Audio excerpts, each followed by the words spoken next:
As the Detroit Lions get set for the second half of their season, now falling out of the bye week, there's a lot of people that have a huge question mark when it comes to one particular position on the defense, and we're going to talk about it. So stay tuned. What are we? What makes us what we are and what we're going to be? It's grit. It's what we started with last year, guys. Doesn't matter if you have one ass cheek and three toes. I will beat your ass. Can definitely compete with the big dogs. 10-5 end zone touchdown Detroit Lions. You guys are unbelievable, man. I'm telling you. We are driven by Detroit. Hello, Detroit Lions friends and family members. Welcome on back to yet another episode of MCM Motor City Mania. I'm your host, David T. Pike. And as always, we're diving on in. My friends, I want to say this right now. Obviously, the Lions are kind of getting ready for their next part of the season. I know in my intro I called it the second half of the season, and usually that's because the bye week is supposedly going to be in about halfway point for the season. That's not the case for the Lions. Obviously, it's like in the first third of the season. But c'est la vie. The point of the matter is that regardless of where the bye week is, the Lions are finding themselves in a very interesting position, for lack of a better term. When we take a look at this Lions team, and we take a look at everything that's accomplished over the last, couple of years, it's been an absolutely amazing transformation and turnaround that, quite frankly, has been nothing short of miraculous. The fact that all of the people that we have had that have come together and have come together at the exact same time, under the exact same kind of circumstances, it's more than just sheer coincidence. Now, why am I bringing this up? Because the way the Lions have kind of made this whole thing work is because of the fact that you've had to have literally a certain number of events and certain number of people just be available when you need them. And everything has had to fall into place almost perfectly. I mean, you got to go literally down the line of events to understand this. When Sheila fired Patricia and Quinn, that was an unprecedented decision for the Lions because the Lions had developed a reputation of if they were going to fire a coach, they didn't fire them until after the season was typically done. But Sheila decided to break that tradition and say, no, we're going to start the coaching search and the GM search right away. Which then led into the fact that the Lions had a whole bunch of time to go through trying to find the best possible candidates for the job, which then brought in Brad Holmes, and it brought in Brad Holmes then hiring Dan Campbell. And then you have to think about the fact that that both of those guys were available at the exact same time and that they both wanted to come to Detroit. That's probably the biggest thing, is they both wanted to be here, along with the fact that they both were available.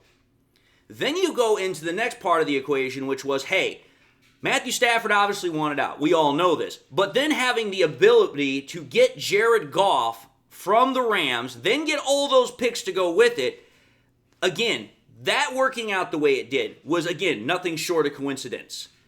So when you sum it all up, the Lions have had both the immense good fortune and, I would dare say, the brilliant strategy of Brad Holmes to, take everything that they've had and make the roster and make the Lions into what they are, which most people would probably agree with me on. And like I said, all of that I do not believe to be coincidence. It literally happened for a reason. Now, whether or not you believe that, that's entirely up to you. I'm not going to try and convince anybody to believe of what I believe, but that's just the sheer facts of the events. Whether or not you believe there's something else going on there, that's entirely up to you. However, though, while I believe that the Lions getting to where they were from when they started this whole thing back in 2021 was not a coincidence, the fact that we are at where we are right now, and we have not made virtually any damn progress in solving the last major glaring hole on our defense, that's not by coincidence. That is purely by choice. And that glaring hole on the defense is obviously the edge rusher. Now, let's understand something here. I am not trying to bash Brad Holmes. I love Brad Holmes. And why the hell wouldn't I? I literally just gave a historical, breakdown in less than 3 minutes about how, hey, this guy has literally made virtually almost every damn decision correct. But when it comes to this particular one, I don't know what it is, but we cannot seem to figure this out. And it's been kind of like a running gag joke, if you will, about other positions. Because if you take a look at the Lions' defense this year, and you take a look at it every other single year, Brad Holmes has made significant investment at every single level of the freaking defense with multiple draft picks, making good free agent signings, and he's even done it with a trade. And if you think about it, the biggest freaking acquisition that Brad Holmes has ever made was the draft pick of Aiden Hutchinson. I mean, if you take a look at what Aiden Hutchinson has turned into, even though it's not a surprise for us Lions fans, he has become a top 5 edge rusher. That's how damn good he is. But the problem is that even though that has been Brad Holmes' best pick and best addition to this defense, where the hell is his partner? Where in the hell is the other guy that is opposite of him? Because if we realistically want to take a look at the situation, Brad Holmes has made almost simply next to no effort to try and find Hutch a competent partner. I mean, you have to understand the situation for just how damn frustrating it is. Everybody and their brother knows how damn good Hutch is. He's already proven that over his very short career. He is a game changer. Hell, he's a game wrecker. That's what he does to opposing offenses and quarterbacks. Because if you take a look at what Hutch can do, he can play both inside, but he is a pure edge rusher. But he has the ability to go inside if need be. He has the size, he has the speed, he has the explosive capability, he has the power that all teams crave. But ever since we drafted Hutch back in 2002, Brad Holmes has just simply made moves that either don't make any sense or has not made any moves to help out Hutch. I mean, you realistically have to take a look at the situation to understand just how, I'm going to have to use this word when it applies to Holmes, but pathetically bad he has done a job of trying to find an opposite edge rusher for Hutchinson to work with. I mean, for crying out loud, the two other edge rushers of real prominence or any sort of name recognition that at least us Lions fans know is James Houston and Josh Paschal. But if you take a look at those guys as potential options, however, they both have problems. Houston is an undersized edge rusher who is he's a one-trick pony. And while I get he's really good as that one-trick pony, the problem is that he is the very quintessential definition of a Cinderella story. You go back to 2022, he literally had 8 weeks where he looked like the greatest thing since sliced bread, and then ever since he has literally turned back into a damn pumpkin and has fallen off the map. Like, we barely see him anymore, and he's healthy. That's just how much of a disappointment he has been. And then when you take a look at frickin' Paschal, while he is an edge rusher, he simply is not producing. I mean, dude, I'm going to show you these right now. But for the season so far, and you take a look at the pass rush win rate for all the Detroit Lions, defensive players that are in pass rush, Josh Paschal has literally only won 4.5% of his pass rushes, folks. You want to know how bad that is to kind of put that in comparison? Marcus Davenport, who we wanted to give a whole lot of guff earlier this offseason as how he was just an average guy at best, or maybe above average. Marcus Davenport, before he got injured, was at least winning at freaking 14.3%, folks. You're talking about a massive difference. That's almost 4 times better. And Marcus Davenport is a guy that literally can't stay on the field because he's constantly injured. Then to put it even into further perspective of just how bad Paschal is playing. As we all know, Davenport got injured after, the Cardinals game, and he's now done for the entirety of the season. So Paschal was told that he was going to now take more of a load as far as playing that edge rushing role, which meant that he was going to be probably the primary starter for the Seahawks game. Well, when you go to the Seahawks game, you want to know what his pass rush win rate was in that game? It was 8.6%, folks. So again, not very good. And let's think about this, how bad that truly is. You go and you take a look at Ali McNeil, Levi Onwuzurike, Makihi Wingo, and DJ Reader. Take a look at their pass rush win rates. I'm going to put it up on the screen just so that way you guys can get a comparison here. These guys are all interior defensive linemen. Granted, Levi can play a little bit outside on the edge, but he's primarily an inside dude. All of them have got substantially better pass rush win rates as interior defensive linemen than Josh Paschal has as an edge rusher. Every single one of those interior defensive linemen have got 10 plus on the pass rush win rate. And freaking Paschal only had an 8.6 pass rush win rate as an edge rusher. That literally makes no damn sense. The edge rusher is supposed to be, at a base level, a pass rushing specialist. Now, granted, they're supposed to be able to do other things as well. That's the knock against James Houston. But Paschal is not even doing better in that category than our interior defensive lineman is. That's a bit of a problem.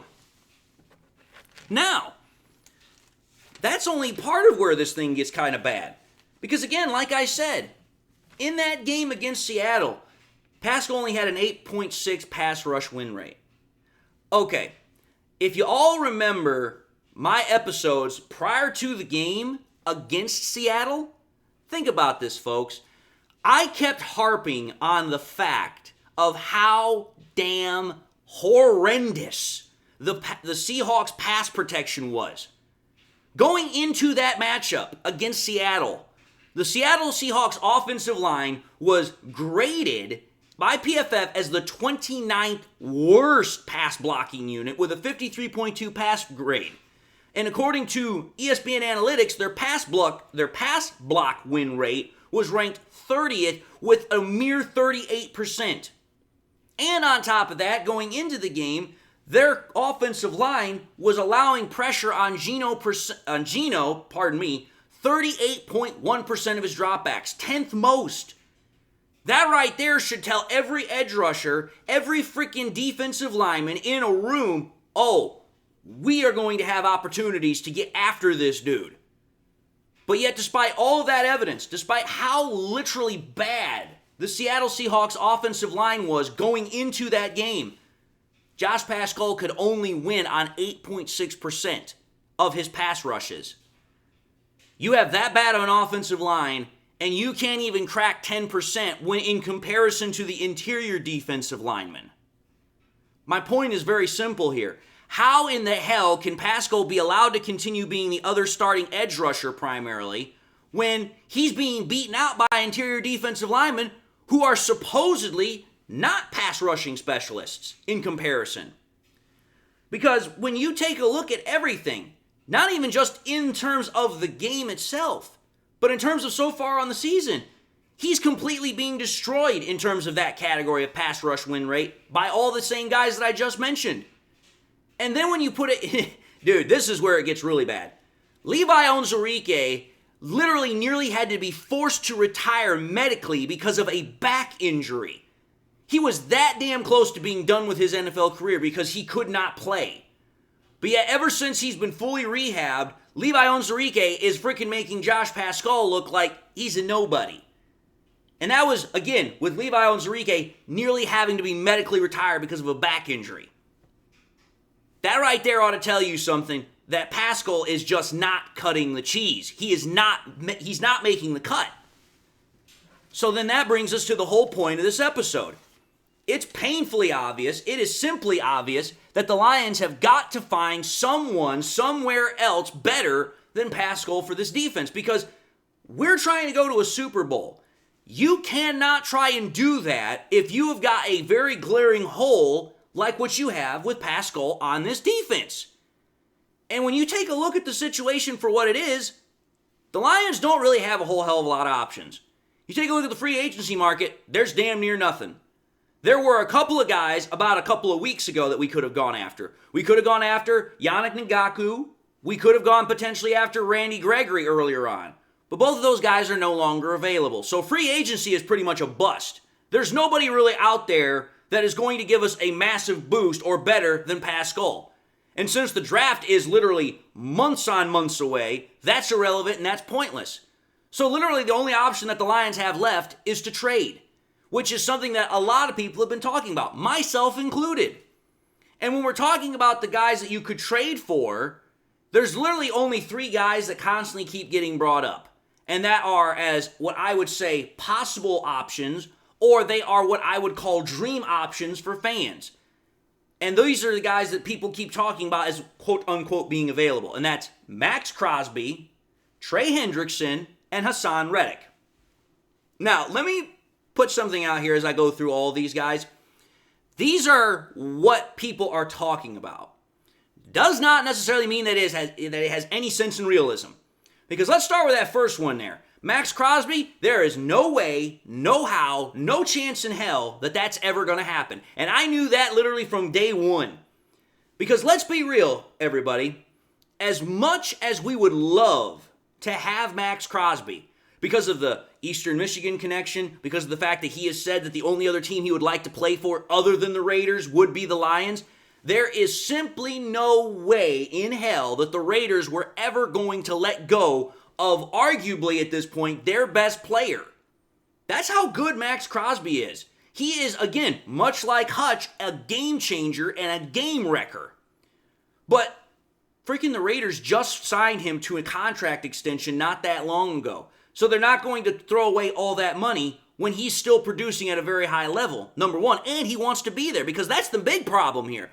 Max Crosby, after hearing about all these potential rumors that the Raiders were trying to trade him, he went out on freaking social media and he got very heated, if you will, about the fact that, no, I'm not getting traded. I don't want to be traded. I want to stay here in Las Vegas. I want to stay with the Raiders. He shut down any sort of speculation or idea about either one wanting to be traded or that he was going to be traded. So the Max Crosby idea, it's dead on arrival. There's no chance of that happening.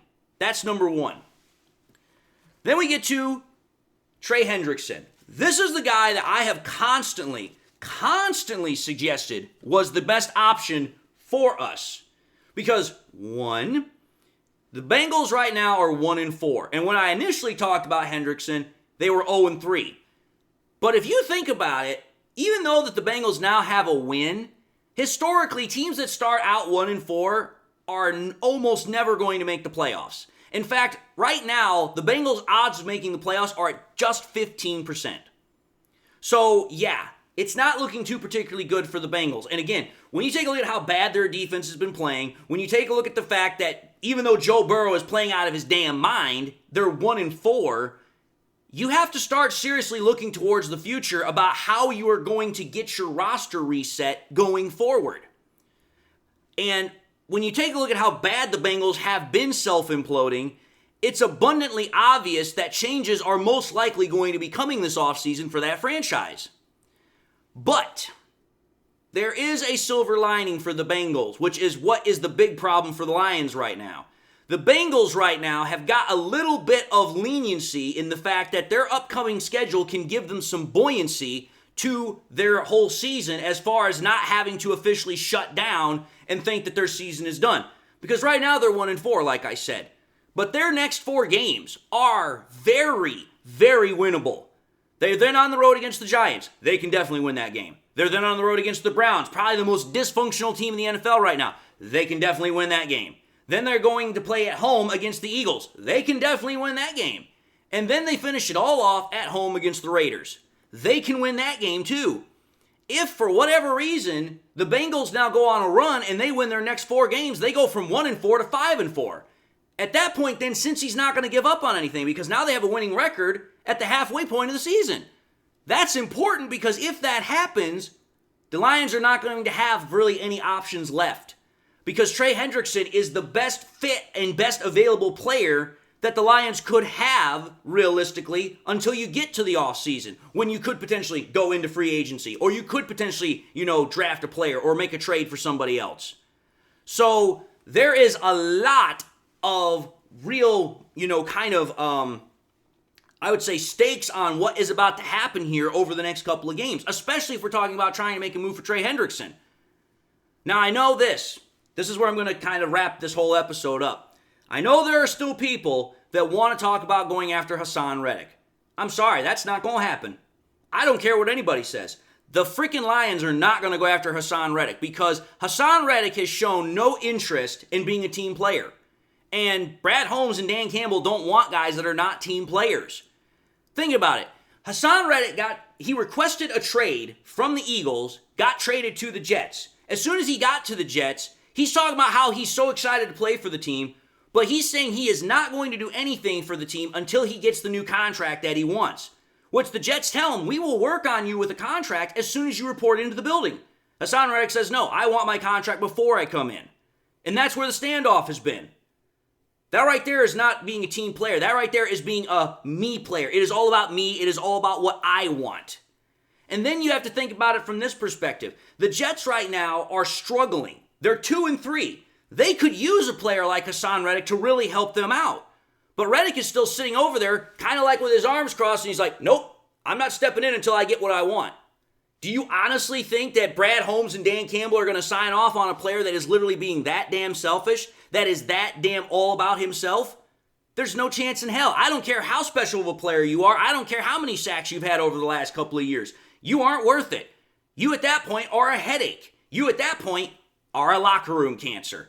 And there's no way the Lions are going to go after a player like that. Just not going to happen. That's why I'm saying Trey Hendrickson is the best option that the Lions have. Now, will Brad Holmes pull the trigger? I don't know. I sincerely doubt it. I would love it if he would, because it would then show me that the Lions are going all out this year to make that Super Bowl dream a reality.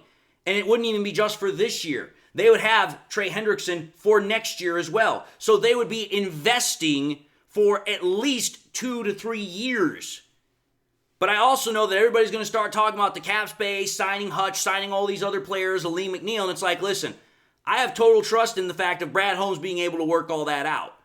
But you have to take a look at the situation for what it is. The Lions need an improvement at their edge rushing position opposite of Hutch, especially if you're wanting to play better when you start getting into December, January, and obviously if we're going in for February against the Super Bowl. These are facts. So if we can't make this work, which I sincerely doubt we will, that's just me being a realist, even though I'm an optimist and want it to be, we're going to have to hope and pray like hell that somehow Josh Paschal has like a eureka moment and the light bulb clicks on and he just goes on a damn tear. That's really what it comes down to here. That's why I'm saying time is running out. Because one of two things has got to happen. Either we got to make a move for Hendrickson, or we got to hope and pray that Paschal wakes up and gets better. That's really what it comes down to. But anyway, folks, I'm going to end the episode, and I just want to say thank you all for watching yet another episode of MCM Motor City Mania. If you like what you saw, by all means, I highly encourage y'all to watch the next episode. Also encourage y'all to do one of these 3 things. Like, comment, and subscribe to the channel. If by chance you subscribed in the past and you forgot to do so at the time, I want to highly encourage y'all, again, make sure you subscribe, but also, please make sure you hit that bell notification icon so you guys never miss any more content I push out. Also want to encourage y'all to share the content with your Lions friends and family members. Share it here on YouTube, share it on Twitter, share it on Facebook, share it anywhere and everywhere you possibly can with everybody and everybody. Or anybody and everybody. That way we can share this channel to the max degree, allowing us to bring in new viewership, and that way we can continue to grow. And with that being said, whether you've been a long-time viewer or this is your first time viewing me, hope you all enjoyed the content. Hope you all got something in your life that makes you happy, makes you smile. God bless, my friends. And until the next time we meet, I'll see you all in the next episode.